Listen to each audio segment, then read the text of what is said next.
Hello दोस्तों, नमस्कार। स्वागत है आपका हमारे यूट्यूब चैनल जीएस ज्ञान 247 में। और आज की इस वीडियो में हम डिस्कस करने वाले हैं कुछ इंपॉर्टेंट क्वेश्चन जो कि आप लोगों की ट्रिपल सी परीक्षा में काफ़ी हेल्पफुल साबित होंगे। तो जितने भी लोग क्लास से जुड़ चुके हैं, आप सभी लोगों से अनुरोध है क्लास को ज़्यादा से ज़्यादा शेयर कर दें ताकि और भी लोग क्लास से जुड़ सकें। चलते हैं आज के पहले क्वेश्चन की ओर।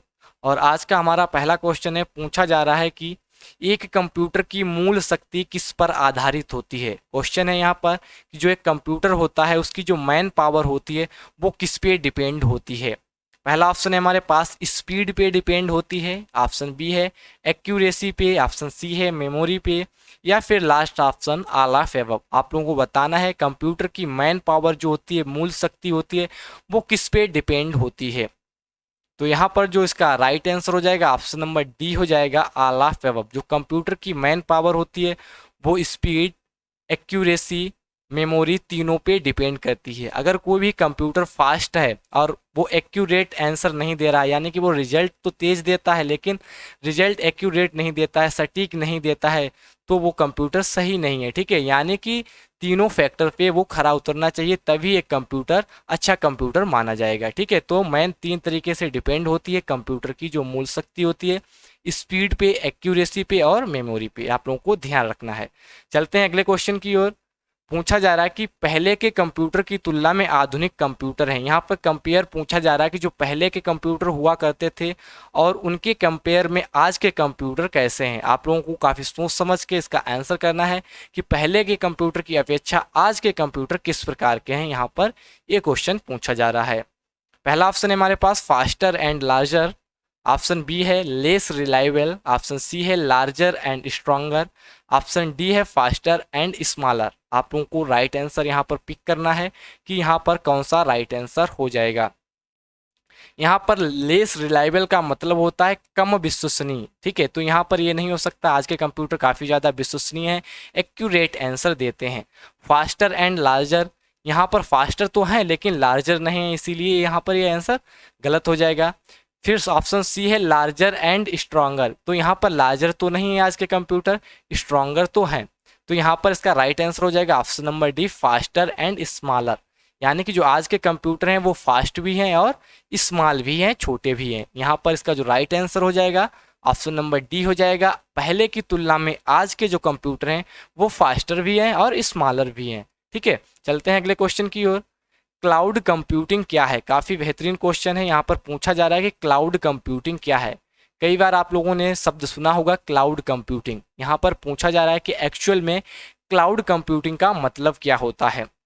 पहला ऑप्शन है हमारे पास डेटा को कंप्यूटर में सेव करना, ऑप्शन बी है डेटा को इंटरनेट पे सुरक्षित करना, ऑप्शन सी है कंप्यूटर को इंटरनेट से कनेक्ट करना, तथा लास्ट ऑप्शन है हमारे पास उपरोक्त सभी।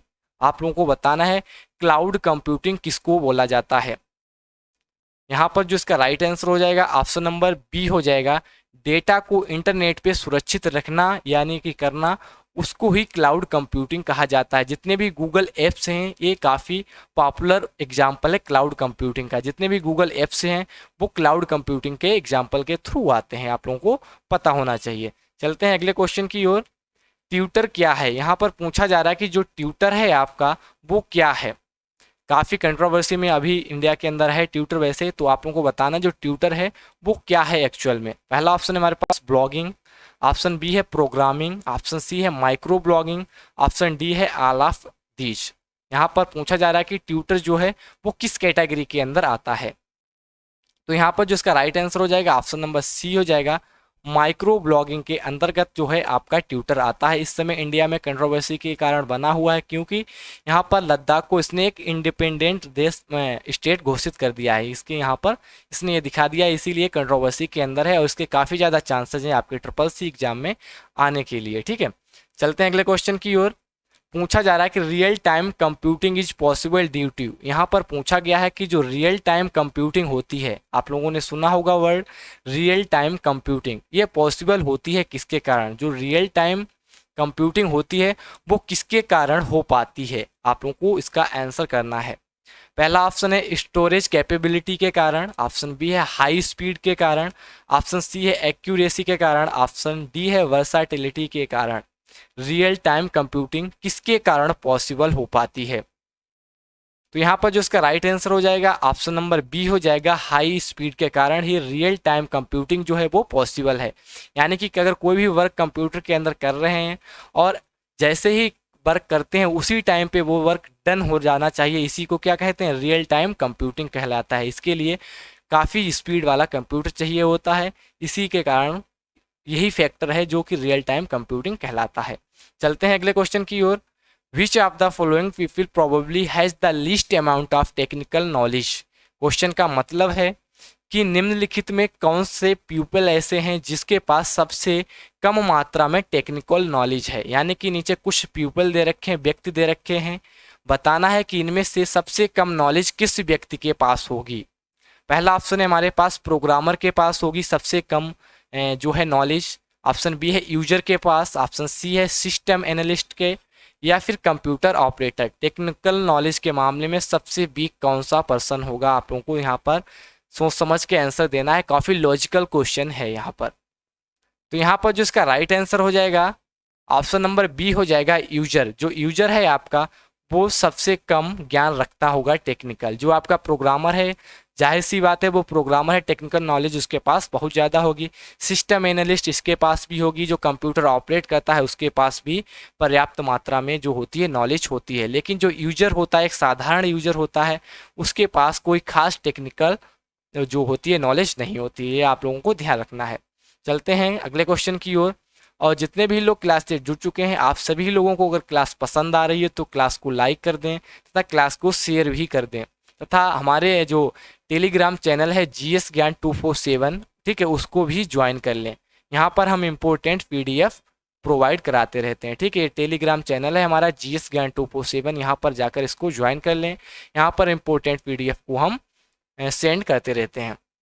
क्वेश्चन नंबर 7 में पूछा जा रहा है कि एक्यूमुलेटर डॉट डॉट डॉट का एक समाकलित घटक है। यहाँ पर जो एक्यूमुलेटर है पूछा जा रहा है कि किसका घटक है।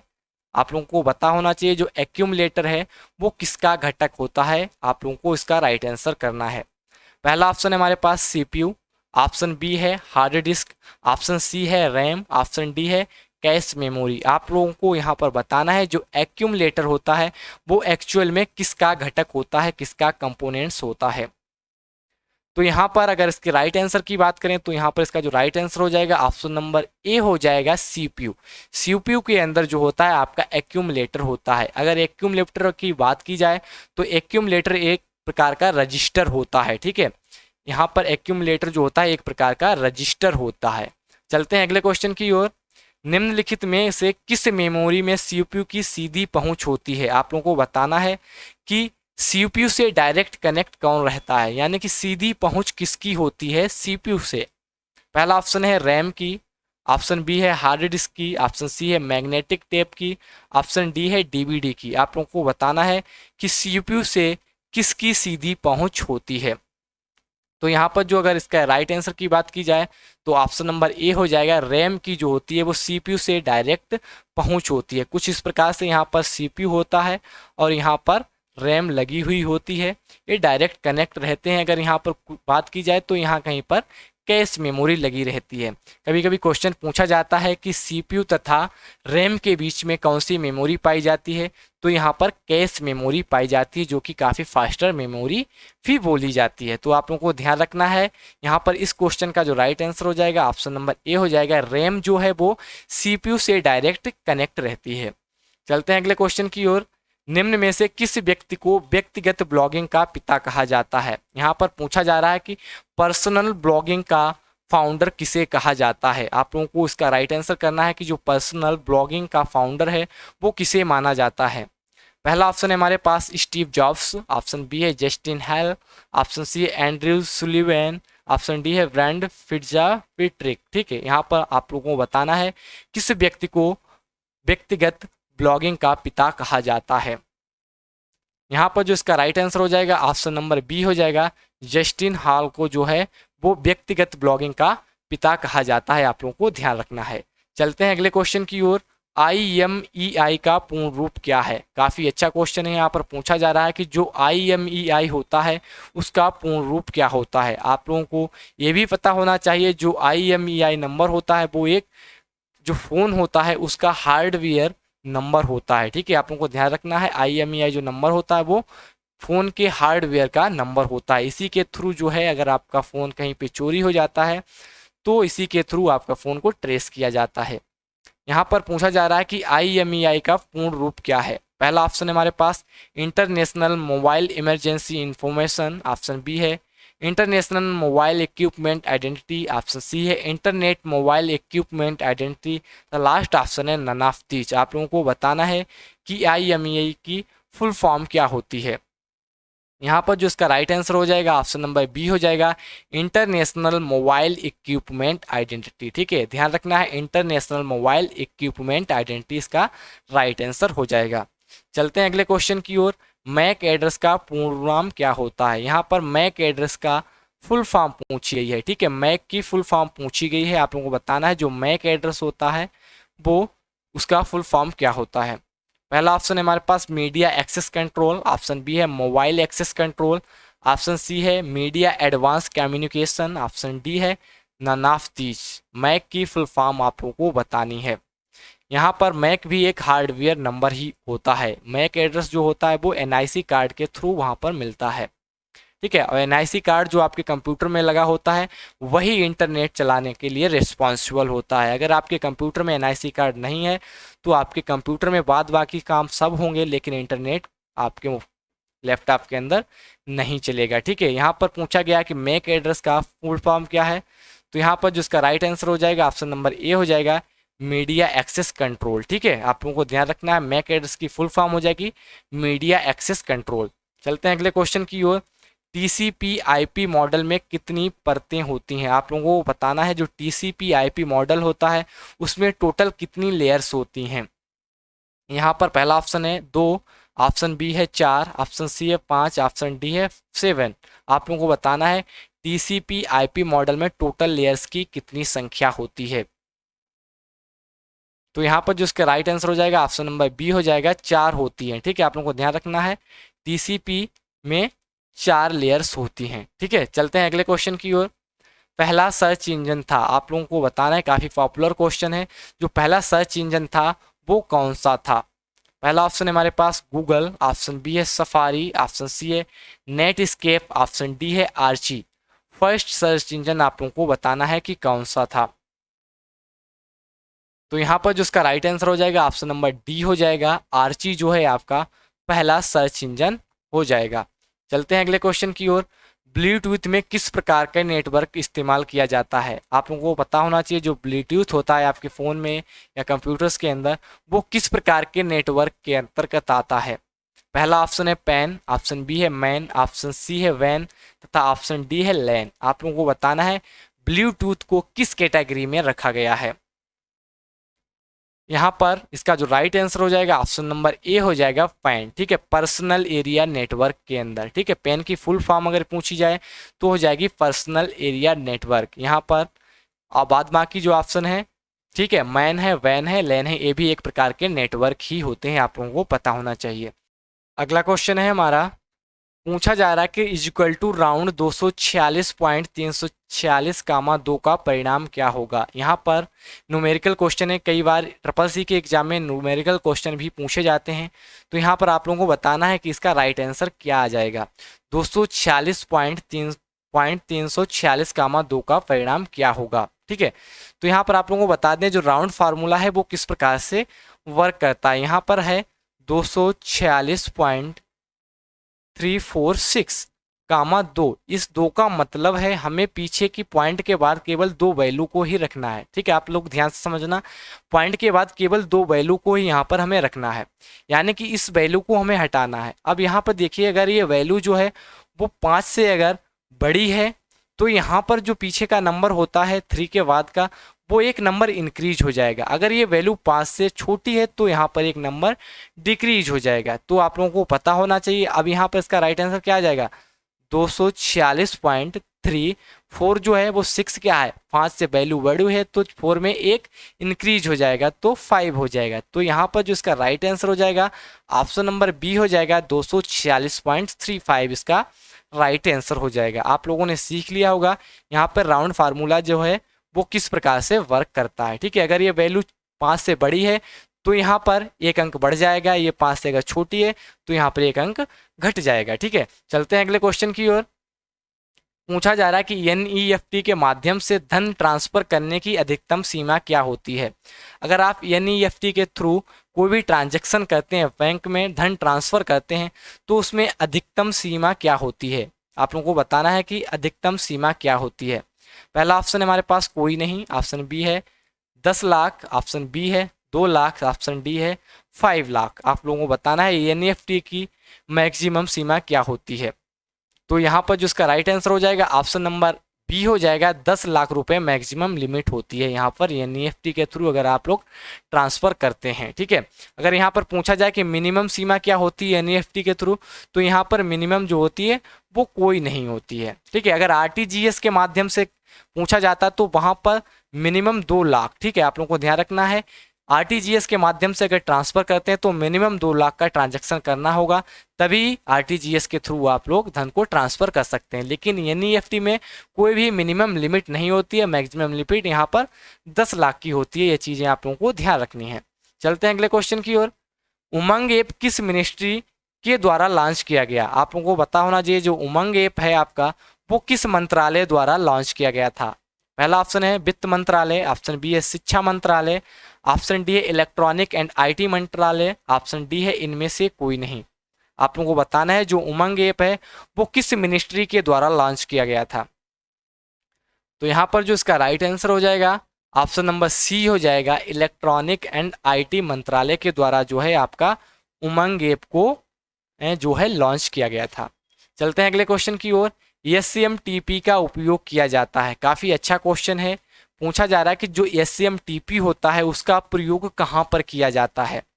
पहला ऑप्शन हमारे पास मेल भेजने के लिए, ऑप्शन बी है मेल डाउनलोड करने के लिए, ऑप्शन सी है एक्सेस समय के लिए, ऑप्शन डी है इनमें से कोई नहीं। आप लोगों को बताना है कि एससीएमटीपी का प्रयोग कहाँ पर किया जाता है, एससीएमटीपी का प्रयोग कहाँ पर किया जाता है। तो यहाँ पर जो इसका राइट आंसर हो जाएगा ऑप्शन नंबर ए हो जाएगा, मेल भेजने के लिए एससीएमटीपी का प्रयोग किया जाता है। साथ ही साथ आप लोगों को बताना है कि एससीएमटीपी की फुल फॉर्म क्या होती है। आप लोगों को बताना है कि एससीएमटीपी की फुल फॉर्म क्या होती है। तो यहाँ पर एससीएमटीपी की अगर फुल फॉर्म की बात की जाए तो सिंपल मेल ट्रांसफर प्रोटोकॉल। ठीक है, सिंपल मेल ट्रांसफर प्रोटोकॉल होती है एससीएमटीपी की फुल फॉर्म, जो कि मेल भेजने के लिए प्रयोग किया जाता है। चलते हैं अगले क्वेश्चन की ओर। यूआईडीएआई किससे जुड़ा है। आप लोगों को बताना है कि यूआईडीएआई किससे जुड़ा है।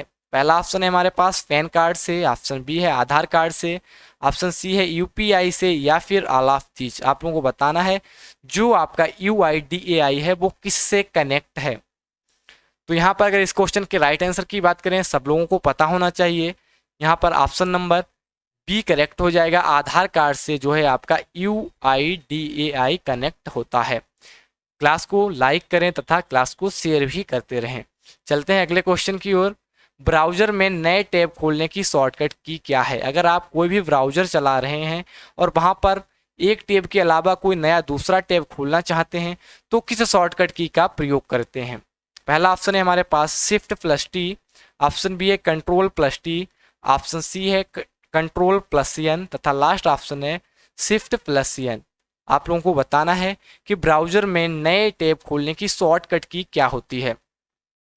अगर यहाँ पर इसके राइट आंसर की बात करें तो ऑप्शन नंबर बी हो जाएगा कंट्रोल प्लस टी। ठीक है, कंट्रोल प्लस टी के माध्यम से हम किसी भी ब्राउज़र में नए टैब को खोल सकते हैं।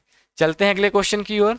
एफएसएफ का पूर्ण रूप क्या है। यहाँ पर पूछा जा रहा है कि जो एफएसएफ है, ठीक है, उसकी फुल फॉर्म क्या है। आप लोगों को बतानी है कि फुल फॉर्म क्या होती है एफएसएफ की। तो यहाँ पर पहला ऑप्शन हमारे पास free system foundation, option B है free software foundation, option C है फ्री सर्विस फंड, तथा लास्ट ऑप्शन है नन ऑफ दीज। आप लोगों को बताना है कि एफएसएफ का पूर्ण रूप क्या होता है। तो यहाँ पर जो इसका राइट आंसर हो जाएगा ऑप्शन नंबर बी हो जाएगा, फ्री सॉफ्टवेयर फाउंडेशन जो होती है वो एफएसएफ की फुल फॉर्म हो जाएगी। अगर यहाँ पर बात की जाए एफएसएफ के फाउंडर कौन है तो आप लोगों को यहाँ पर बताना है कि एफएसएफ के फाउंडर कौन है। कई बार पूछा गया है कि एफएसएफ के फाउंडर कौन है। तो फाउंडर की अगर बात की जाए तो रिचर्ड स्टॉलमैन जो हैं वो एफएसएफ के जो है फाउंडर हैं। चलते हैं अगले क्वेश्चन की ओर।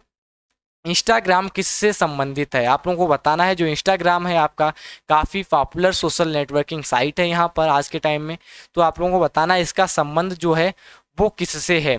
पहला ऑप्शन है हमारे पास फेसबुक, ऑप्शन बी है गूगल, ऑप्शन सी है माइक्रोसॉफ्ट, ऑप्शन डी है यूट्यूब। आप लोगों को बताना है जो आपका इंस्टाग्राम है वो किससे संबंधित है। तो यहाँ पर अगर इसके राइट आंसर की बात करें तो ऑप्शन नंबर ए हो जाएगा, फेसबुक से आपका इंस्टाग्राम संबंध रखता है।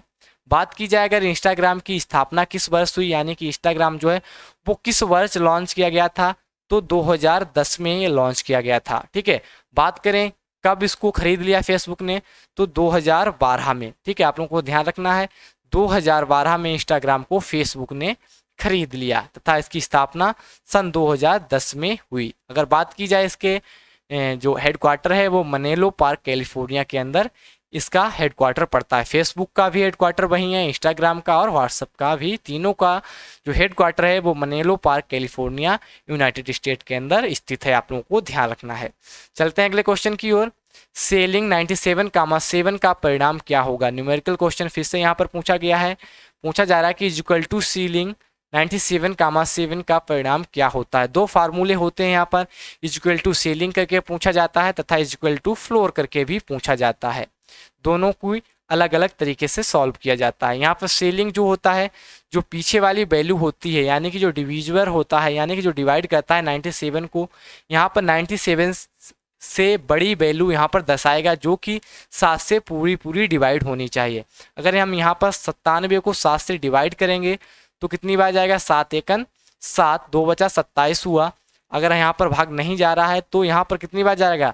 7 चौक 28, यानी कि यहाँ पर 98 होना चाहिए, तब ये पूरा डिवाइड होगा। यानी कि सीलिंग फार्मूला जो होता है पिछले वाले का आगे की तरफ जो वैल्यू दे रखी होती है पूरा डिविडेंड दिखाता है। तो यहाँ पर जो इसका राइट आंसर हो जाएगा ऑप्शन नंबर बी हो जाएगा 98। अगर यहाँ पर यही 98 दे रखा होता तो यहाँ पर इसका राइट आंसर 98 हो जाता। ठीक है, आप लोगों को समझ में आ गया होगा। अगर नहीं समझ में आया तो आप लोग कमेंट करके बताइएगा, हम यहाँ पर एक फार्मूला की स्पेशल क्लास आप लोगों के लिए बना देंगे। ठीक है, चलते हैं अगले क्वेश्चन की ओर। पूछा जा रहा है कि बिल्डिंग या कैंपस में यूज करने वाला नेटवर्क कौन सा है? जो आपके बिल्डिंग हो गई या कैंपस हो गए, ठीक है, उसमें कौन सा नेटवर्क यूज किया जाता है आप लोगों को बताना है। वैन, मैन या फिर लैन या फिर नाफ्तीज। आप लोगों को बताना है कि बिल्डिंग हो गई, कैंपस हो गया, इनमें कौन सा नेटवर्क यूज किया जाता है। तो यहाँ पर जो इसका राइट आंसर हो जाएगा ऑप्शन नंबर सी हो जाएगा, लोकल एरिया नेटवर्क। ठीक है, लोकल एरिया नेटवर्क इसकी फुल फॉर्म होती है, जो कि कैंपस हो गई, बिल्डिंग हो गई, इनमें यूज किया जाता है। ऑप्शन बी की अगर बात करें यहाँ पर तो ये इसकी फुल फॉर्म हो जाएगी metropolitan area network. Option A की हो जाएगी वाइड एरिया नेटवर्क, जिसका एग्जाम्पल है आपका इंटरनेट। ठीक है, चलते हैं अगले क्वेश्चन की ओर। IoT में टी का मतलब क्या है? आप लोगों को बताना है जो IoT है उसमें टी का मतलब क्या होता है। पहला ऑप्शन है हमारे पास टारगेट, ऑप्शन बी है ट्वाइस, ऑप्शन सी है थिंग तथा लास्ट ऑप्शन है नन ऑफ दीज। IoT में टी का मतलब क्या है आप लोगों को बताना है। तो यहाँ पर अगर बात की जाए IoT की फुल फॉर्म की तो होती है इंटरनेट ऑफ थिंग्स। ठीक है, इंटरनेट ऑफ थिंग्स, तो इसका मतलब टी की यहाँ पर क्या हो जाएगी? थिंग हो जाएगी। ठीक है, चलते हैं अगले क्वेश्चन की ओर। ऑप्शन नंबर सी यहाँ पर इसका राइट हो जाएगा। इंस्टाग्राम पर कितनी देर की वीडियो रिकॉर्ड करके अपलोड कर सकते हैं? आप लोगों को बताना है जो आपका इंस्टाग्राम होता है उस पर मैक्सिमम कितने सेकेंड की वीडियो को अपलोड किया जा सकता है। पहला ऑप्शन है हमारे पास 60 सेकेंड, ऑप्शन बी है 20 सेकेंड, ऑप्शन सी है 30 सेकेंड तथा लास्ट ऑप्शन है 10 सेकेंड। इंस्टाग्राम पे कितनी देर की वीडियो को अपलोड किया जा सकता है?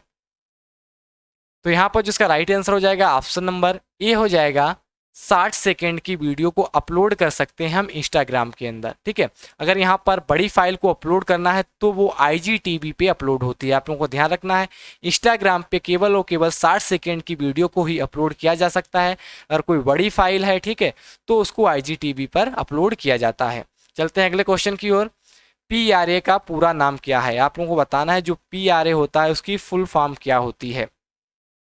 पहला ऑप्शन है हमारे पास permanent rate access, option B है primary rate apply, option C है प्राइमरी रेट एक्सेस तथा ऑप्शन डी है पर्सनल रेट एक्सेस। PRA की फुल फॉर्म आप लोगों को बतानी है। यहाँ पर जो इसका राइट आंसर हो जाएगा ऑप्शन नंबर सी हो जाएगा, प्राइमरी रेट एक्सेस। ठीक है, जो PRA की फुल फॉर्म हो जाएगी प्राइमरी रेट एक्सेस हो जाएगी। चलते हैं अगले क्वेश्चन की ओर। लिब्रे ऑफिस राइटर में कस्टम पेज स्टाइल बना सकते हैं? ट्रू फॉल्स की फॉर्म में क्वेश्चन है, आप लोगों को बताना है कि क्या लिब्रे ऑफिस राइटर के अंदर कस्टम पेज स्टाइल को डिजाइन कर सकते हैं या फिर नहीं। ट्रू है या फिर फॉल्स आप लोगों को बताना है। तो यहाँ पर जो इसका राइट आंसर हो जाएगा ऑप्शन नंबर ए हो जाएगा, ट्रू। ठीक है, लिब्रे ऑफिस राइटर के अंदर हम कस्टम पेज को डिजाइन कर सकते हैं। ठीक है, कस्टम पेज स्टाइल वहां पर बना सकते हैं। चलते हैं अगले क्वेश्चन की ओर। ई कॉमर्स का प्रयोग व्यवसाय के लिए किया जाता है? काफ़ी अच्छा क्वेश्चन है, आप लोगों को बताना है जो ई कॉमर्स होता है उसका जो प्रयोग होता है वो व्यवसाय के लिए किया जाता है या फिर नहीं। अगर किया जाता है तो फिर ट्रू है, अगर नहीं किया जाता है तो फिर फॉल्स है। यहाँ पर नाम से ही आप लोगों को पता चल गया होगा, जो ई कॉमर्स शब्द प्रयोग होता है वो हमेशा व्यवसाय के लिए ही प्रयोग होता है। तो यहाँ पर जो इसका राइट आंसर हो जाएगा ऑप्शन नंबर ए हो जाएगा, ट्रू। ठीक है, ई कॉमर्स का प्रयोग व्यवसाय के लिए ही किया जाता है। चलते हैं अगले क्वेश्चन की ओर। C2C का पूर्ण अर्थ क्या है? आप लोगों को बताना है कि C2C जो है उसका जो अर्थ है वो कस्टमर टू कस्टमर होता है। ट्रू है या फिर फॉल्स आप लोगों को पता होना चाहिए। जो C2C की फुल फॉर्म होती है वो कस्टमर टू कस्टमर होती है। ठीक है, तो यहाँ पर ये बिल्कुल राइट बात है। तो यहाँ पर इसका ऑप्शन नंबर ए हो जाएगा, ट्रू। ठीक है, C2C का अर्थ होता है कस्टमर टू कस्टमर। ये थे आज के हमारे टोटल 30 क्वेश्चन। आशा करते हैं आप लोगों को वीडियो पसंद आई होगी। अगर वीडियो पसंद आई है तो वीडियो को लाइक करें, शेयर करें तथा हमारे यूट्यूब चैनल GS ज्ञान 247 को आज ही सब्सक्राइब कर लें। और हमारे जो टेलीग्राम चैनल GS ज्ञान 247, ठीक है, GS ज्ञान 247 को आज ही ज्वाइन कर लें, क्योंकि यहाँ पर हम काफ़ी ज़्यादा इंपॉर्टेंट फाइल्स को सेंड करते रहते हैं, अपलोड करते रहते हैं। तो हमारे टेलीग्राम चैनल को ज्वाइन करना ना भूलें। ठीक है, हमारी क्लास चलती है रोजाना 8 बजे, तो रोज क्लास रात 8 बजे चलेगी आपके जुलाई एग्जाम के लिए। ठीक है, पिछली क्लास भी हमने चलाई थी जून एग्जाम के लिए तथा मई एग्जाम के लिए, वहां से भी आप लोग तैयारी कर सकते हैं। वहां पर हमने अपने चैनल पर प्लेलिस्ट क्रिएट कर रखी है, वहां पर जाकर आप लोग अपनी तैयारी को और भी अच्छा कर सकते हैं। Thank you for watching, thank you, धन्यवाद, बाय बाय, टेक केयर।